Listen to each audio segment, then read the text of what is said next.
hip hop in a way.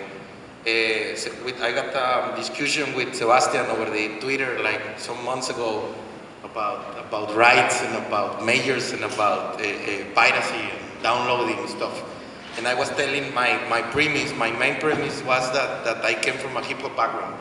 So I always been illegal in a way, right? So it's really hard for me to take sides on that type of stuff.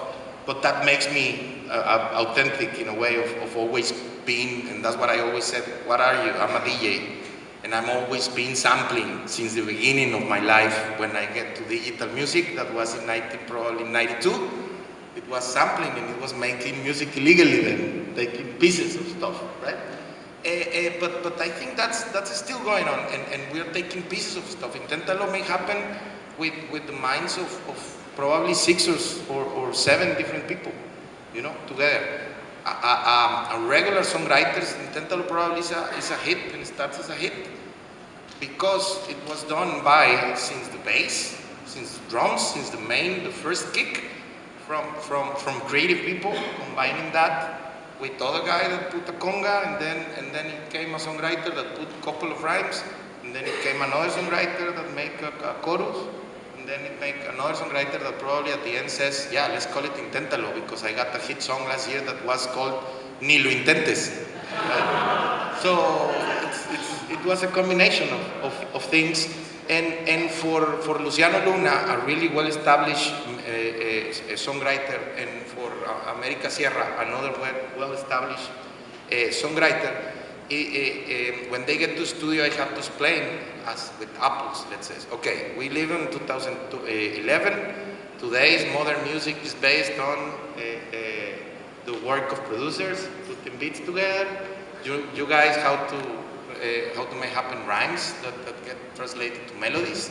So it's like Black Eyed Peas or Lady Gaga. They get together with crazy people like us, and they sing and put phrases on top of rhythms, and that's how songs happen.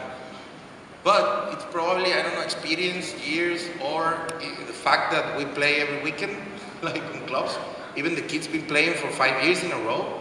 Like maybe for young people, I was traveling the world around with just a backpack, trying to looking for the people that likes to dance tropical and Latin crazy rhythms, and that was it. Like we probably get together with the backpack full of stuff, knowing that okay, this is true, this is authentic, this is real, this is what people is dancing all around the world. You know how to make like lines in songs, like I don't know, rhymes. So let's make a song, and it happens in half an hour, getting authentic, I don't know, well-established beats with authentic, well-established rhymes. You know, it's funny, there's no coincidence in the order that we're seated here, but the conversation is naturally flowing this way because the video for Inténtalo certainly helped deliver the song and the visuals of the group to the masses, and Juanjo, certainly the expert at YouTube.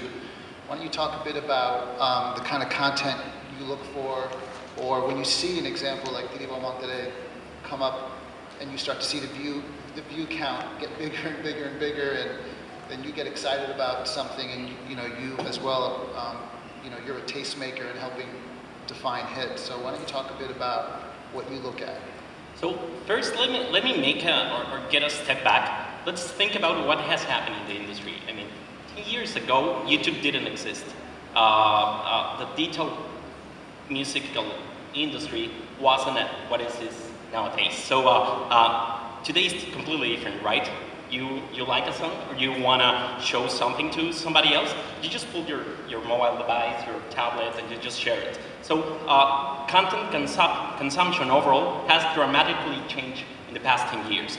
So everything, it's becoming more easier for the end user.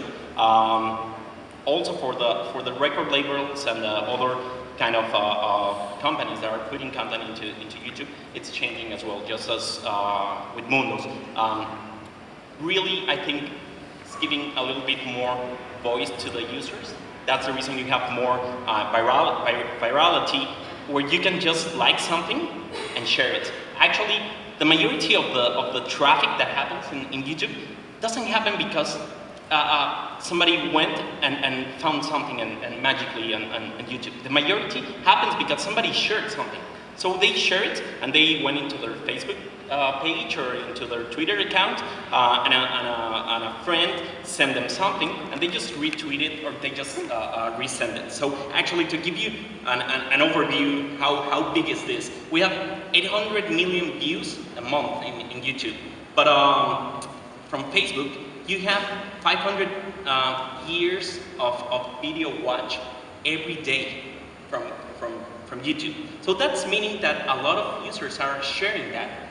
So that's completely a different thing from what was happening 3 years ago. So getting back to what we were beginning this conversation, I think it's more authentic because you can put an advertising campaign against that. You can promote a tweet. You can do a million things from a company perspective, but you cannot beat the masses, right?